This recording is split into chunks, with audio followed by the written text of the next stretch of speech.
අපි පළමු කරන්නේ මේගොල්ලෝ අයින් වෙන්න ඕන. ඊට පස්සේ අපි කල්පනා කරමු කොහොමද එතනින් එහා යන්නේ කියලා. ඒ නිසා මේගොල්ලෝ මේ පුටුවල තියාගෙන කෙටි කාලන විසඳුම් හෝ අන්තර්කාලීන යෝජනා හෝ විවිධ අටමගල් ගැන කතා කිරීමෙන් පළක් නැහැ. ඊට පස්සේ අපිට පුළුවන් රයිට් මොකද්ද ඒගොල්ලෝ අයින් වෙන්න සූදානම් නම් අත්තරලා යන සූදානම් නම් ඊළඟ අපි සාකච්ඡා කරමු මොකද්ද එතනින් පස්සේ අපිට තියෙන ක්‍රියාමාර්ග. ඒකට අපි ලෑස්ති.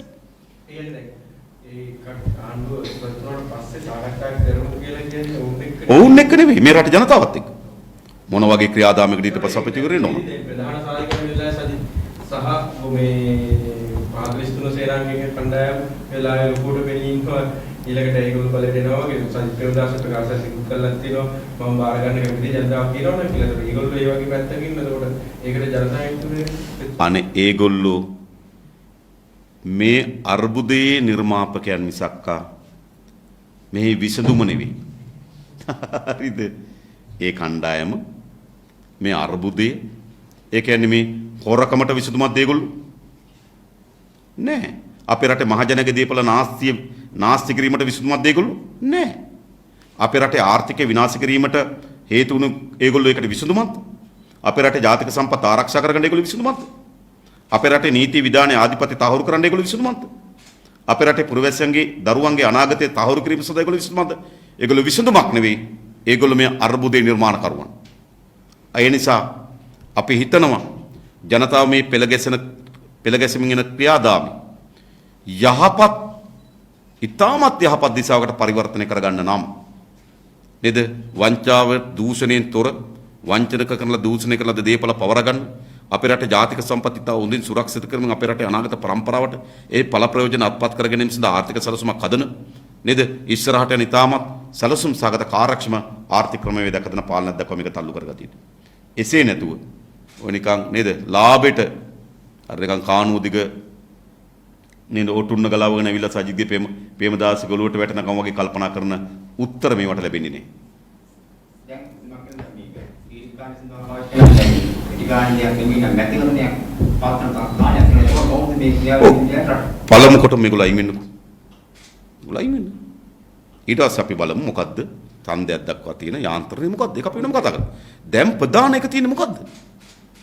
දැන් ප්‍රධානම එක තියෙන්නේ මේ පාලනය ඉවත් විය යුතුයි. මේ නායකයා ඉවත් විය යුතුයි. හරි ඔවුන් නියම ප්‍රකාශ කරනවා නම් ඊට පස්සේ අපුව වෙන යාන්ත්‍රණයක් ගැන අපිට කල්පනා කරන්න පුළුවන්. මේ පේන විදිහට කිසිම සූදානමක් නැති බව පේන්නේ ඉලාස්ටි වල කිසිම විදිහක කියන්නේ මම කියන්නේ ජනාධිපතිවරයා අනික් කට්ටිය නම් පුතාලා ඒ කියන්නේ ඒවන් කට්ටිය මේ වෙලාවේ ඉන්නද නැති කියලා ගන්නත් නැහැ. ඔව් මූලික විදිහට ගත්තොත් අයින් බව පේන්නේ නැහැ. ඒක මොකද්ද ඊළඟ පියවරක් පිටියට ජනතාව විසින් ගත යුත්තේ මොකද්ද ජෛව යෝජනා කරන්න මොකද්ද? ඔබ මීට මාසයකට කලින් හිතුවද මෙහෙම තත්ත්වයක්? ඔබට හිතුණාද මේ පේන විදියට නම් කාල්ටන් නම් වටලන්නේ නැති වෙයි කියලා නේද මාසයකට කලින් හිතුවේ? පේන විදියට නම් ඇමතුරු ඔක්කොම ওই විදියට ඉඳී කියලා නේද මීට දවස් දෙක තුනකට කලින් හිතුනේ? පේන විදියට නම් හදිස් නීතිය දාපුවාම ඇඳිරි නීතිය දාපුවාම ඔක්කොම නේද නිකන් සීරුවෙන් යටපත් වෙයි කියලා නේද ඔබ හිතුවේ? ඒ කිසිවක් සිද්ධ වෙන්නේ නැහැ.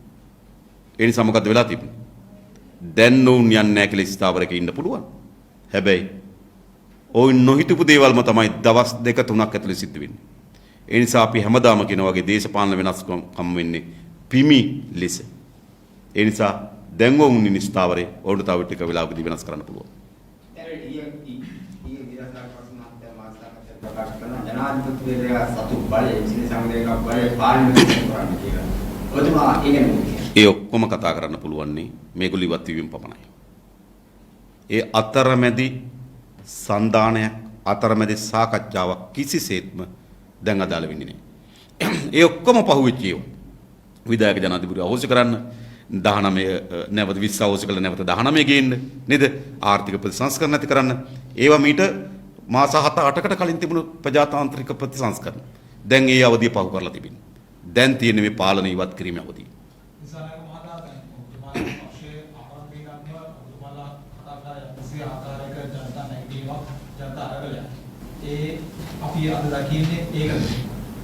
ඔව් ඉතින් පාලනය වෙනස් කිරීම සඳහා නව පාලනයක් අත්පත් කර ගැනීම සඳහා නේද රට පුරා විසිරී පැතිරී සිටින ජනතාව එකාවන්ව නැගිටිනවා නම් ඉතින් මේක දේශපාලනයේ නව පිබිදීම.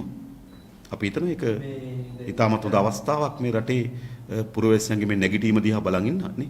මේ නැගිටීමත් එක්ක ජනතා විමුක්ති පෙරමුණ බලය ලබා ගැනීම සඳහා ඉදිරියේදී අනිවාර්යයෙන්ම කටයුතු කරනවා. ඔව් අපි දිගටම පෞගේ කාලේ පුරාම ඔබට මතක ඇති. අපි ජාතික ජන බලවේගයේ ගොඩනැගීම බලයත්පත් කර ගැනීම ආරම්භය. මොකද 74 වසරක් මේ රට විනාශයට පත් කරලා තිබෙනවා. අපේ රටේ දේශපාලන වංචාවෙන් දූෂණයෙන් නේද ගහන උතන බවට පත් වී තිබෙනවා. අපේ රටේ ආර්ථිකය පතුල්ටම කඩාවට්ටවා තිබෙනවා. නීතිය ධනෙ තියන අයට එක නීතියක්, ධනෙ නැති අයට එක නීතියක්. බලේ තියන අයට එක නීතියක්, බලේ නැති අයට තව නීතියක්. නීතිය මුළුමනින්ම කඩාවට්ටවා තිබෙනවා. අපේ පරිසර පද්ධතිය ඔබට මතක ඇති. අක්කර දහස් ගණන් බහුජාතික සමාගම් වෙත පවරා දෙන්න ලැබුවා. අපේ ඊටාමත් නේද වැදගත් පාරිසරික කලාප මේගොල්ලෝ මේ දේශපාලකයන් මැදි වෙලා පස් ජාවාරමේ වැලි ජාවාරමේ දුන්නා. අපිට කරලා තිබෙන විනාශය. ඒ විතරක්ද? කෝටි ප්‍රකෝටි ගණන් ඒගොල්ලෝ හොර හම්බ කරගත්තා. මහජනයාගේ ධනෙ ඒගොල්ලන්ගේ ගෙවල් වල කොඩ ගහගත්තා. හරිද? ඒ විතරක් නෙවෙයි. අපේ රටේ ජාතික සම්පත් විශාල ප්‍රමාණයක් අද අපිට අහිමි වී තිබෙනවා. ඉතින් දීර්ඝ කාලයක් මේ අනුගමනය කළද ආර්ථික සහ දේශපාලන ප්‍රතිපත්ති වෙනස් කිරීම සඳහා තමයි අපි දේශපාලනය කළේ අපි අරගල කරේ. ඒ නිසා අනිවාර්යයෙන්ම මේ අනුගමනය කරමින් තිබෙන අපේ රටේ මේ විනාශයට ගෙන එන ලද මේ දේශපාලන සංස්කෘතිය මේ ආර්ථික ප්‍රතිපත්තිය වෙනස් කිරීම වෙනුවෙන් බලය ලබා ගන්න පිළිැස්සේ. එතකොට ඒ සඳහා ඔබතුමන්ලා දේශපාලන ව්‍යාපාරයක් විදිහට සුදුසුකමක් ජනතාවට ඉදිරිපත් කරනවා. සුදුසුකම තමයි අවංකභාවය, අදූෂිතභාවය, මේ රටේ පුරවැසියන්ට සහ මේ රටේ ජනතාවට අසීමිත ලෙස ආදරය කිරීම, මේ රට ගොඩනැගීම සඳහා ධෛර්යය සහ වීරිය තිබීම, ඒ සඳහා ඥානය, අත්දැකීම්, උවමනාවන් තිබෙන විශාල කණ්ඩායමක් අපි සතුව තිබීම. ඒ නිසා මා හිතනවා අර කුසලතාවයන්, හැකියාවන්, සුදුසුකම් ඒ හැමෝටම වඩා අපි සතුව තිබෙනවා.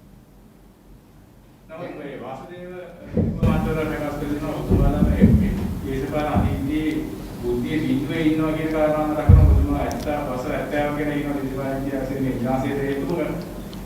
නමුත් මේක වෙලා තියෙන 48 පස්සේ කියන කාරණාව මේ ඇත්ත ගණනින් පස්සේ තමයි කියලා ඔබතුමා කියන්නේ. ඒක වසර 70 තුළ තමයි මේ විනාශ සිද්ධ වුණා කියන කාරණාව ඔබතුමාවත් කරලා කිව්වා කියලා. නමුත් ඒක නෙමෙයි මේ ඇත්ත කාරණාව දෙන්නේ මේ මෑතකදී තමයි සිද්ධ වුණා. ඒක නේ කවදායි නම් වගේ දෙයක් කියන්නේ. මෑතකදී තමයි කියන්නේ. එතුමට වෙලා තියෙන දේශපාලන අලකංචි ගත්තාම එතුමගෙන් ආර්ථික විද්‍යාව ඉගෙන ගන්න යන මොකටද? නේද? එතුමා දේශපාලනේ නන්නත්තර වෙලා තියෙන විදිය බලපුවාම දේශපාලන තීන්දුවල වැරදිකම් බලපුවාම එතුමගෙන් ආර්ථික විද්‍යාව ඉගෙන ගන්න ඕනද? ඒ නිසා මම හිතන්නේ කිසි පළක් නැහැ. තවත් අවලංගු දේශපාලන නායකයන් මේ රට ඉදිරිපත් කරන ප්‍රකාශන පිළිබඳව. දැන් ඔබතුමා සඳහන් කරානේ මේ කොරාවේ ඉලාස්ට් ඉතල ඉඳලා තමයි ඊළඟ වැඩේ පටන් ගන්න තියෙන්නේ කියලා. අන්න ඒකෙදි ඉන්නේ වැඩ පිළිවෙලදී ජනතාවත් එක්ක කරලා ජනතාව පෙරලවත් සූත්‍රෙම ජනතාවගේ මට බාර ගන්න එක බාර ගන්න නැත්නම් සංදේශ කරන එකට යනවා. විශේෂයෙන්ම පාර්ලිමේන්තු ඔලුගුඩි මාරු කිරීමකින් හෝ වෙනත් අටවා ගැනීම අටවා ගන්න අටමඟලක ආණ්ඩුවකට අපි කිසිම සම්බන්ධ වෙන්නේ නැහැ. මේ රට වැටී තිබෙන මේ ප්‍රපාතෙන් ගොඩ ගන්න නම් ජනතාවගේ කැමැත්ත, ජනතාවගේ විශ්වාසය, ජනතාවගේ බලාපොරොත්තු සහ අපේක්ෂාවන් සහිත පාලනය ගොඩනගා ගත යුතුයි. ඒක තමයි අපේ අපේක්ෂාව. එහෙම නැතුව මේක අස්සේ ඒක යන විදිහේ මම කියන්නේ සාකච්ඡා කරනවා කියලා කියනවනේ. ඒක ඇතුලේ සාකච්ඡා කරන ආකාර දෙකක් එක්කෝනම් කැසු කියන්නේ. ඉල්ලා සිටින නිසා ඉල්ලා ඉන්න ආණ්ඩු කරන්න පුළුවන්. නැත්නම් සම්දේකට ගිහිල්ලා අපි බලමු. අපි කිසි එකකට ඉක්මන් වෙන්න එපා. ඊයේ තිබුණු තත්ත්වය අද ඊට වඩා වෙනස් වෙනවා. අද තියෙන තත්ත්වය හෙට ඊට වඩා වෙනස් වෙනවා. ඒ නිසා මෙවැනි දේශපාලන බූමරංගවලදී ස්ථාවර නේද අපිට ස්ථාවර අදහසක් තියෙනවා. හැබැයි හෙට දවස ගැන පුරවකතන කළ ද තීන්දුව ගත යුතු නෑ. අපි ඉන්නේ විශේෂයෙන්ම මේ පාලනය පළවා හැරිය යුතුයි. ඒ වගේම විපක්ෂ නායකවරයා මේ මුලදී කිව්වා මේ ජනමත විචාරයෙන් කරව තමයි බලය දෙන්නේ නැහැ කියන කාරණා. දැන් මේ වෙන දුන්නොත් ගන්නවා කියන මට්ටම උඩ ඉන්නවා. එහෙමද? හොඳයි. ඉතින් මේ දේශපාලන සුලියම කරකිලා ගිලා බහින එක තමයි එතුමාට තියෙන ඉරණම. එහෙම නැත්නම් මේ දේශපාලන සුලියෙන් මේ ආර්ථික සුලියෙන් ගොඩීම සඳහා දැක්මක් හෝ වැඩපිළිවෙලක් හෝ උවමනාවක් ඔහුට නැහැ. ඔහුට අත්පත් වෙන ඉරණම මම කියන්නම්. මේ දේශපාලන සුලියම ගිලිලා විය කියන දේශපාලන කවුට අත්පත් වෙන්නේ. ඊයේ උතුමා කිව්වා අමාත්‍යරු ලබ් කළ අමාත්‍යදුර හතරක් මෙයාවටපත් කරලා තියෙනවා. ඒක අමාත්‍යදුරයක් කරලා අනිත් ඔක්කොම විත්තුමාදුර. අපි බැලුවොත් එකේ පොවේ කාලේ හයිවේ කරනවා. නුවර හයිවේ කරන එකේදී චීන කම්පැනි එකක් චීන ඔවුන්ගේ ගෙම්මේ විරුද්ධ කරනවා තමයි ඊට වඩා වැඩි ගානක් මේක වාර්තාවක්. ඒතර ජොන්ස්ටන් කමිටුමාට මේක දෙන්නේ නැත්නම් ඒක ආරක්ෂා කරලා. අනිවාර්යයි. ඔබ පැහැදිලි කරලා මට වඩා හොඳට. ඉතින් විශේෂයෙන් ගත්තොත් ඔබ දන්නවා අපේ රටේ පහුගිය කාලේ වංචා දූෂණ ප්‍රධානම කඳවුර බවට පත් තිබුණේ. ඒ කියන්නේ පහුගිය කාලේ අපි බැලුවොත් 1998 ඉඳන් බැලුවොත් ඒ කියන්නේ මීට අවුරුදු 24ක්. මේ අවුරුදු 24 ඇතුළත ආණ්ඩුවේ ආයෝජන වලින් ආණ්ඩුවේ වියදම් කරන ඉදිකිරීම් වලින් 35ක් තුනෙන් එකකට වඩා වැඩි ප්‍රමාණයක් වැය කරලා තිබෙන්නේ පාරවල් හදන්න.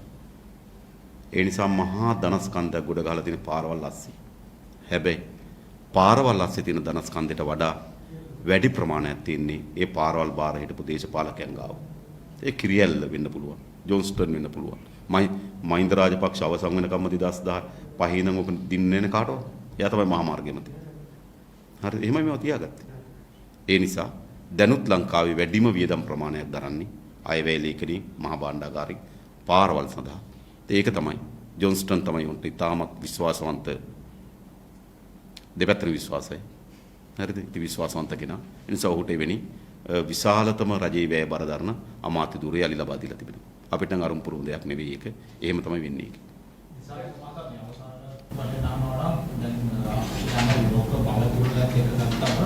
අපිට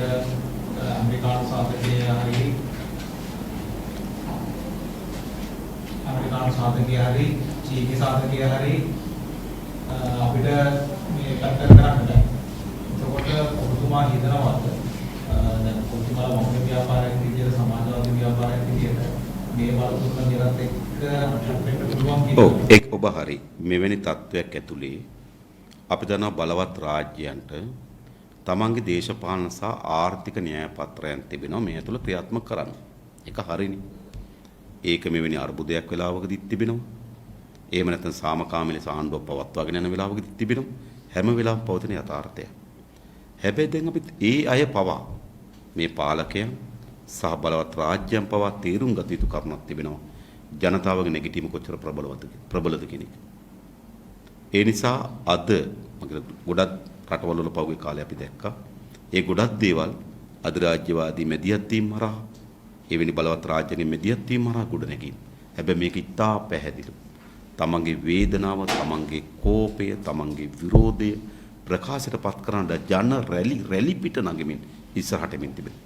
ඒ නිසා මේක ඇතුළේ කිසිවෙකුට තමන්ගේ බාහිර න්‍යාය පත්‍රන ක්‍රියාත්මක කරගන්න ඉඩක් නැහැ. ඒ නිසා මේක තමයි හොඳම අවස්ථාව. අපේ රටට බලවත් රාජ්‍යයන් විසින් කර තිබෙන අනවශ්‍ය අතපෙවීම සහ අපේ රටේ දේශීය මේ හොර නඩේ විසින් අපේ රට අත්පත් කර තිබෙන විනාශය කියන දෙකින්ම මිදීම සඳහා තිබෙන හොඳම අවස්ථාව මේක.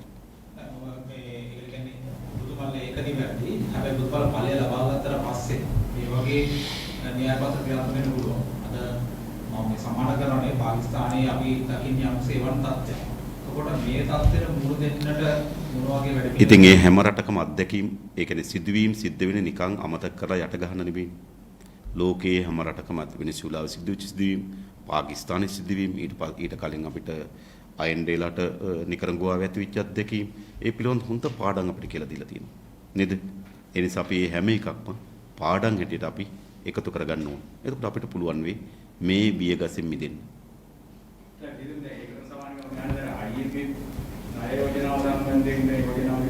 දැන් ඒව කතා කිරීමෙන් පළක් නැති. හරිද? නේද? දැන් මොකක්ද සිදුවී තිබෙන්නේ? දැන් අගමැතිවරට ගෙදර යන්න බෑ. ජනාධිපතිවරට ගෙදර යන්න බෑ. ඇමතිවරුන්ට ගෙදර යන්න බෑ. ඒ ගෙදර යන්න බැරි ඇමතිවරු ජනාධිපතිවරු IMF එකට යන්න හදනවා. මොන විකාරයක්ද? ඒ නිසා මම හිතන්නේ ඒව දැන් ඔක්කොම අවලංගු වෙලා තිබුණා මේ යථාර්ථයේදී.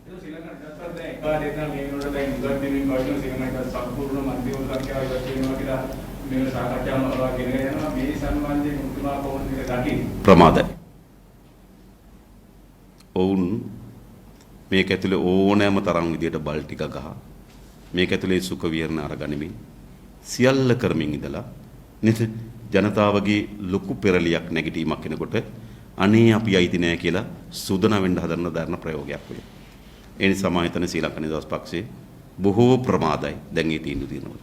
ඒ නිසා ඒවා කිසිවක් තවදුරටත් ජනතාව විශ්වාස කරන්නේ මේ නාටකයේම කොටස් විතරයි එමෙ ඉල්ලාස්වීම. ඒක මේ ඉන්දු ජනාධිපතිවරයා දකින්න සීනේ දැන් ඒක පොද වෙනවා. එයාගේ සීනි පොත වෙලා ගොඩක් කාලෙ. එයා 2015 ජනාධිපති පුටුවේ වාඩි වෙච්ච වෙලාව සීනියක් දැක්කා දෙවෙනි පාර ජනාධිපති පුටුවේ වාඩි වෙන්නේ. හරිද ඒ සීනේ දැක්කම මම පාර්ලිමේන්තුවේ මූණට කිව්වා ඔයාගේ සීනේ කවදාවත් හිටි වෙන්නේ නැහැ කියලා. හරිද? ඒ නිසා මේ කරපු දේ තමයි එයාගේ සීනේ බොඳ වීම පිළිබඳ ප්‍රශ්නයක් නැහැ. එතුමාලා මේ කරන ලද සටකපට කුප්‍රකට දේශපාලන කුමන්ත්‍රණ හේතුවෙන් අපේ රටේ දරුවන්ගේ සීනේ බොඳ කරා. ඒ දරුවන්ගේ සීනේ බොඳ කිරීමටත් මේ මෛත්‍රීපාල වගේ කියන්නේ. උන් මොනතරම් පාවාදීම් කරපු නායකද මොනතරම් සටකපට නායක මොනතරම් අර කැතපන්නේ මිනිස්සුද මේගොල්ලෝ. මේගොල්ලෝ රටක නායකත්වයට සුදුසු. කැතයිනේ අඩුම තරමේ කුඩා හෘද සාක්ෂියක් තියෙනවනේ මිනිහෙකුට. ඒ සියලු හෘද සාක්ෂි බලය මුදල් තාන්න මාන්නස දිය කර හරපු මිනිස්සු මේගොල්ලෝ. ඒ නිසා ඒගොල්ලන්ගේ සීන විතරක් නෙවෙයි නේද? අපේ දරුවන්ගේ සීනත් බොඳ කරපු නායකයෝ. දැන් මේ තවත් එකක් නෑ දැන් පෞගේ කාර්යකෝ කම්මේ අමාත්‍ය ජනසන අමාත්‍යලා කිව්වා අපි නිවුසන් දකින්න ඕනේ අපි අනුමත කරලා දෙනවා කියලා ප්‍රශ්න. ඒක අනිත් කාරණා තමයි මුදල් අමාත්‍යලා ඉන්දියා සංචාරකයන් නිවුසන් 4ක් අස්සම් කරනවා. නිවුසන් 4ක් අස්සම් කළා තමයි කැබිනට් එකෙන් මේක අනුමත කරලා අස්සම් කරලා දෙන්නේ. එතකොට එහෙම සූචකකීකෝ අමති මණ්ඩලයක් ඉන්නවට වඩා සීල පක්ෂ නියෝජනය කරන කැබිනට් අමාත්‍යරු පිරිසක් පිටින් උඩට සාධනිය අපි කියලාත් වයිතන්නේ කිසිසේත්ම නෑ. ඇයි? මේ නායකයා තියාගෙන සාධනීය දේවල් බලාපොරොත්තු වෙනවා. මේ අගමැතිවරු තියන සාධනීය දේවල් බලාපොරොත්තු වෙනවා. ජොන්ස්ටන් අමාත්‍ය මණ්ඩලය තියාගෙන සාධනීය දේවල් බලාපොරොත්තු වෙනවා. මොන විකාරයක්ද? ඒවා කිසිවක් වෙන්නේ නෑ තවදුරටත්. හරිද?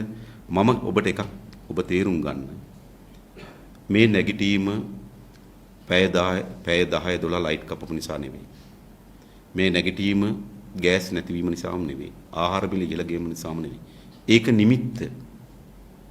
හැබැයි මේ නැගිටීම් වලට හේතු වෙලා තියෙනවා පහුගිය කාලේ පුරාවටම ජනතාව පිළිබඳ කිසිදු අල්ප මාත්‍රක හැඟීමක් නැතුව ඔවුන් නිකන් අර ජෝර්ජ් රජුරුවන්ගේ පවුලේ කට්ටිය වගේ තමයි මේ රට පාලනය කරේ. කිසිවක් ඇහුවේ නැහැ.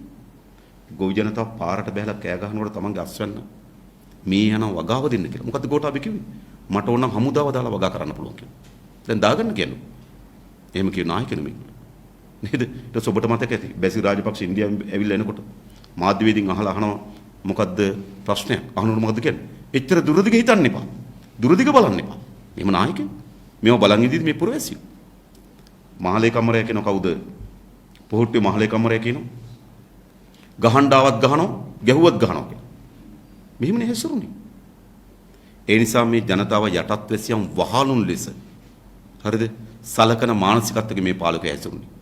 ජනතාව මේව දරාගෙන හිටියා. මේව බලාගෙන හිටියා. හරිද? මේව දිහා වේදනාව අපි දන්නවා. මේව නිකන් ටීවී යනකොට සතුටු වෙලා ටීවී එක යනකොට සතුටු වෙලා හිටියේ නේ. මේවගෙන කසුකුසු තිබුණා. වේදනාවක් තිබුණා. මේ රට මොකද වෙන්නේ කියලා බලන් හිටියා.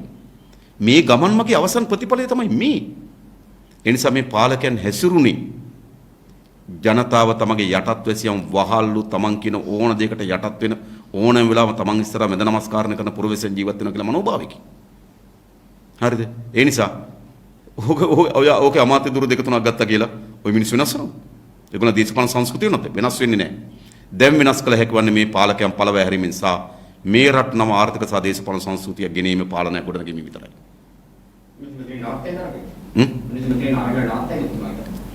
මොකද වෙන්නේ බලමු අපි ඉස්සරහට. මේක නතර වෙන අරගලයක් නෙවෙයි. මේ පාලකයන් පළව හැරිය යුතුමයි. ඒ පළව හැරීම සඳහා නේද ජනතාවත් එක්ක එකට ඉස්සරහට යන්න අපි ලෑස්ති.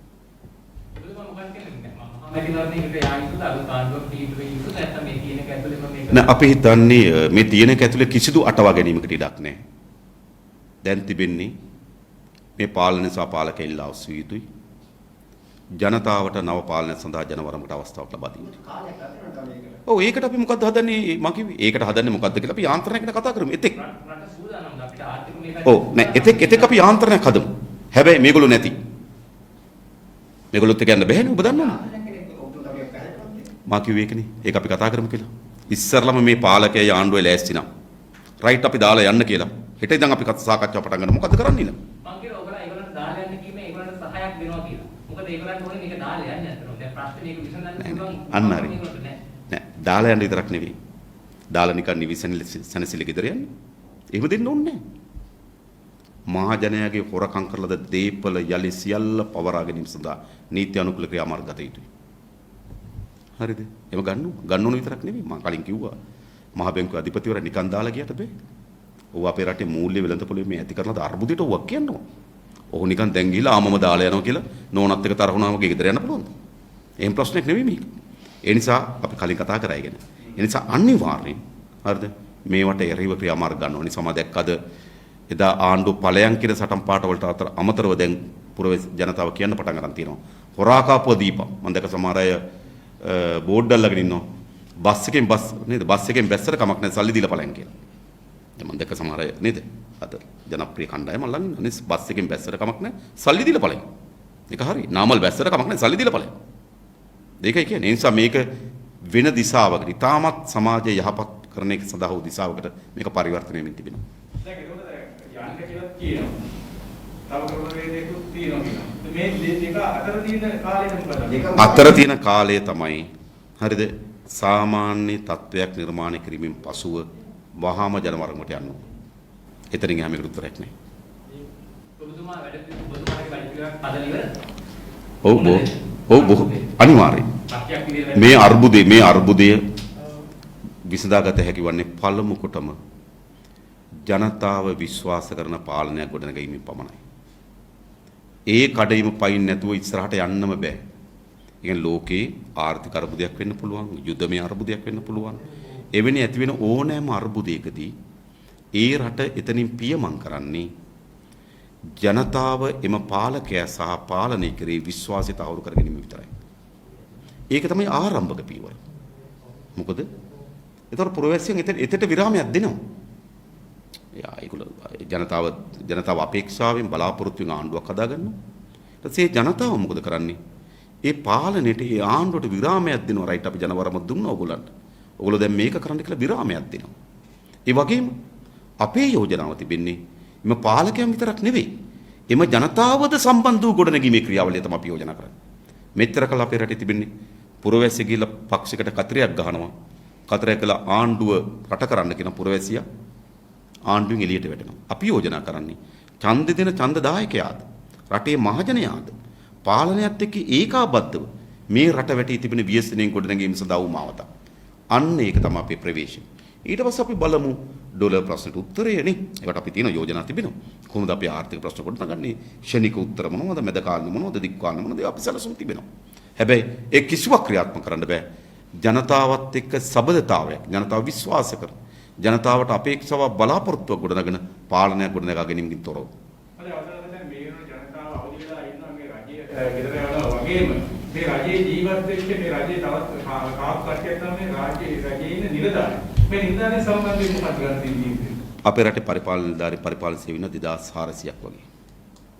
ඉත්තා දිවාරය නොබල වැඩ කරන තමන්ගේ දැනුම, තමන්ගේ කාර්යය මේ රට ගොඩනැගීම සඳහා වැදගත් මෙහෙවරක් කරන්න පුළුවන් නිලධාරීන් ඉන්නවා.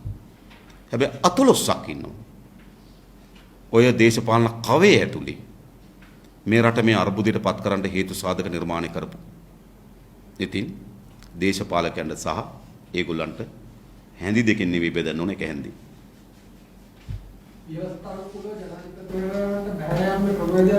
ක්‍රමවේදයක් නැහැ. ඕන මේ පාර්ලිමේන්තුවෙන් හදන්න පුළුවන්.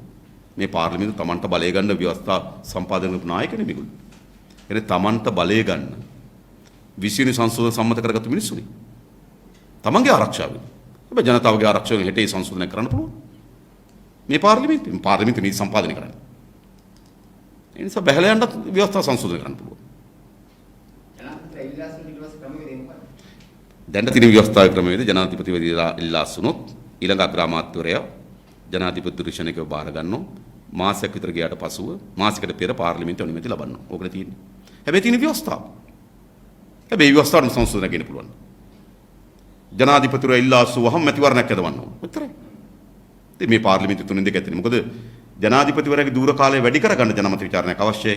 දූර කාලය අඩු කර ගැනීම සඳහා ජනමත විචාරණයක් ඉල්ලන්නේ. ඔබට මතක ඇති මෛත්‍රීපාල සිරිසේන මහත්මයා ජනාධිපති වෙනකොට අවුරුදු 6ක දූර කාලය තිබුණා. 19 සංශෝධනයක අවුරුදු 5 දක්වා අඩු කරා. හැබැයි 5 දක්වා අඩු කරන්න ජනමත විචාරණයක් ඉල්ලුවේ නැහැ. තුනෙන් දෙකෙන් පුළුවන්. එහෙනම් රට වෙනුවෙන් ඇත්තම තීන්දුව తీරන ගන්න ඕන. ඒ තීන්දුව తీරන ඒ නීති සම්පාදනය කරන්න මේ පාර්ලිමේන්තුවෙන් ඊට අවශ්‍ය නීති මේ පාර්ලිමේන්තුව හදා ගන්න පුළුවන්. දැන් ඒක අතර ඉතුරුලා රාජ්‍යසමාචාරයේ මුදල් රජුරේ දීලා අගමැතිකරණ යනවා කියලා ආකාරයක් තියෙනවා. ඒක දැක්කට බලනවා තියෙනවා. එහෙම නැති මහ බැංකුව වටේ ලොකු මුර වලල්ලක් දාගන්න ඕන. මම කියන්නේ නැවතත් ඔය විගඩම්කාරින මේ එකම නාටකේ එක කාලෙන් කාලෙට රඟපාපු නළුවෝ ටික. හරිද? ඔබ හිතනවාද ඒ නළුවන්ගෙන් නැවත නේද වෙනස් නාට්‍යයක් රඟපාන්න පුළුවන් වෙයි? හරිද?